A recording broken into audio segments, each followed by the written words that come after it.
네, 출근길 금융안주 오늘은 파생 상품에 대해서 알아보도록 하겠습니다. 술자리를 좋아하시는 박수빈 기자님, 혹시 넷플릭스의 오징어 게임 보셨나요? 안 본 사람 있나요? 오징어 게임의 조상우가 파생 상품 투자 때문에 빚을 진 거였습니다. 오늘은 이러한 파생 상품이 무엇인지, 또 어떠한 구조로 투자가 이루어지는지에 대해 알아보도록 하겠습니다. 네, 그러면 파생 상품이라는 게 뭔지 박수빈 기자가 한번 설명해주면 좋을 것 같습니다. 파생 상품이란 기초자산의 가치 변동에 따라 가격이 결정되는 금융상품을 말합니다. 여기서 기초자산에는 농산물, 석유, 금 등 실물 자산부터 주가지수와 같은 추상적인 개념도 포함될 수가 있는데, 이렇게 기초자산이 다양하고 구조 또한 복잡하다 보니 그 종류가 굉장히 많습니다. 오늘은 그 중에서도 대표적인 선물과 옵션에 대해 알아보도록 하겠습니다. 네, 선물 거래란 미래 일정한 시점에 거래할 상품의 가격을 현 시점에서 미리 정하는 것을 의미하는데요. 다양한 투자자들이 이러한 선물 거래를 하는 이유는 무엇인가요? 어떤 상품을 거래할 때 매도자는 상품의 미래가치 하락이라는 위험을, 반대로 매수자는 구매할 상품의 미래가치가 상승한다는 위험을 가지고 있는데요. 즉 현재 시점에 가격을 미리 정하는 선물 거래는 이러한 가격 변동에 따른 미래 불확실성을 줄이는 역할을 할 수 있습니다. 네, 그렇다면 선물 거래가 어떤 구조로 이루어져 있는지 박수민 기자가 사례를 통해서 한번 알려드리도록 하겠습니다. 제가 녹차를 좋아해서 녹차 사례를 한번 가지고 와봤는데요. 녹차 생산업자 A와 구매자 B가 1년 뒤 녹차 1톤을 2억 원에 거래해야 하는 계약을 체결했다고 가정해 봅시다. 이때 A는 녹차의 가격이 떨어질 것이라고 예측해 2억 원에 매도했고,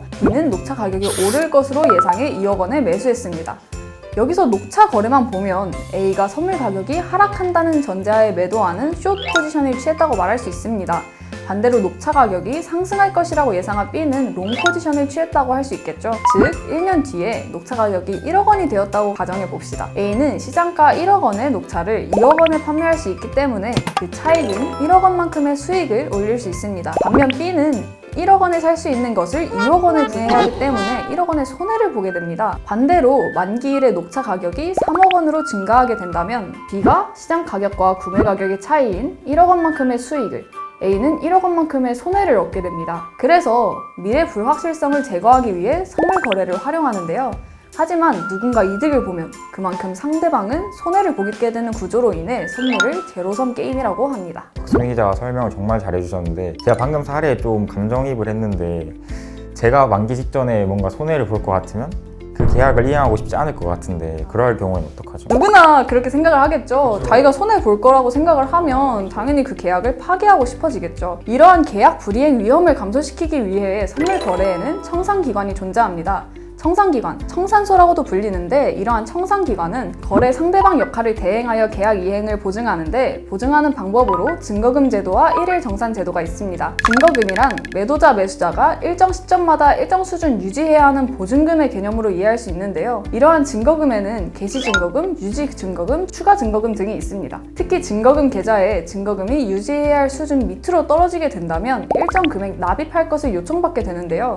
이를 마진콜이라고 부릅니다. 앞서 일일 정산 제도도 말씀을 드렸는데, 매일 선물 거래의 가격을 증거금에 반영하는 이것을 일일 정산 제도라고 합니다. 이러한 제도들을 통해 거래 당사자들은 계약 불이행 위험으로부터 보호받을 수 있습니다. 네, 지금까지 파생 상품 중 선물에 대해서 알아보았는데요. 이번에는 파생 상품 중 옵션에 대해서 박수민 기자가 한번 설명해 주시면 좋을 것 같네요. 옵션이라는 게 정확히 무슨 뜻인가요? 네, 옵션이란 특정 대산물을 장래에 지정된 날 또는 그 이전에 일정한 가격으로 사거나 팔 수 있는 권리를 말합니다. 선물 거래는 상품을 거래한다면, 옵션은 상품을 사거나 팔 수 있는 권리를 거래한다고 말할 수 있겠죠. 즉 선물 거래는 매도자, 매수자 모두 상품을 인도하고 대금을 결제할 의무가 존재하지만, 옵션의 경우 매수자는 자신이 유리한 경우에는 권리를 행사하고 그렇지 않은 경우에는 권리를 포기하는 선택권을 지니게 됩니다. 반대로 옵션 매도자는 권리는 없지만 옵션 매수자의 권리 행사에 응해야 할 의무를 지니게 되는 것이죠. 대신 옵션 매도자는 매수자로부터 일정한 대가, 즉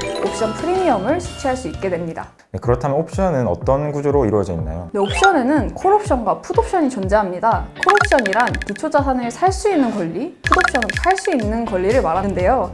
콜옵션과 풋옵션은 각각 매수할 때와 매도할 때 손익구조가 달라지게 됩니다. 이번에도 예시를 통해 콜옵션의 수익 구조에 대해 알아보도록 하겠습니다. 현재 옥수수가 1톤당 3억 원에 거래된다고 가정해 봅시다. 이때 옥수수 생산업자 A가 구매자 B에게 옥수수 1톤당 3억 5천만 원에 살 수 있는 1년 만기 콜옵션을 5천만 원에 프리미엄을 받고 판매했습니다. 여기서 A가 옵션 매도자, B가 옵션 매수자가 되는 것이죠. 이후 옥수수의 시장가가 2억 원에 거래된다면 B는 콜옵션을 행사하지 않을 것입니다. 즉 B가 A에게서 옥수수를 구매하지 않게 되는 것이죠. 왜냐하면 지금 2억에 거래할 수 있는데 콜옵션을 행사하게 되면 3억 5천, 그러니까 더 비싸게 구매해야 하기 때문이죠. 그래서 B는 프리미엄으로 지불했던 5천만 원의 손해를, 그리고 반대로 A는 5천만 원의 이득을 보게 됩니다. 옥수수의 시장가가 4억 원에 거래된다고 가정해 봅시다. B는 콜옵션을 행사한다면 4억 가치의 옥수수를 3억 5천만 원에 구매하게 될 것입니다.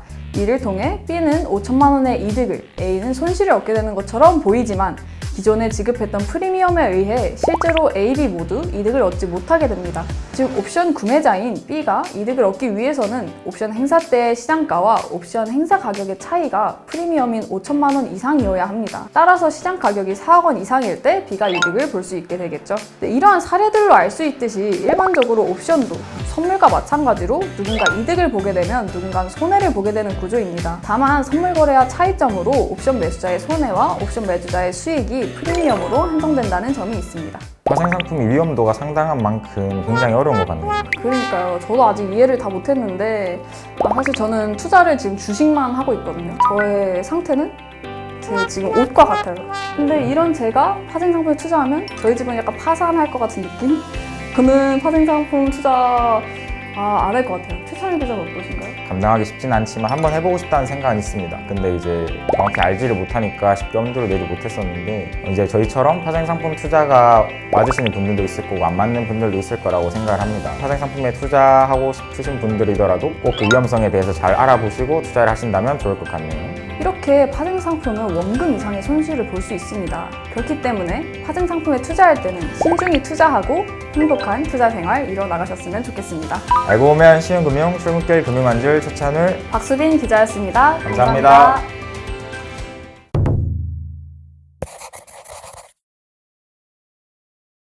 출범 후 만 2년 동안 전국 13개 센터에서 2만 1,000여 건의 컨설팅을 제공을 했습니다. 이총장 금융감독원 대학생 기자단 대표 기자 최준영.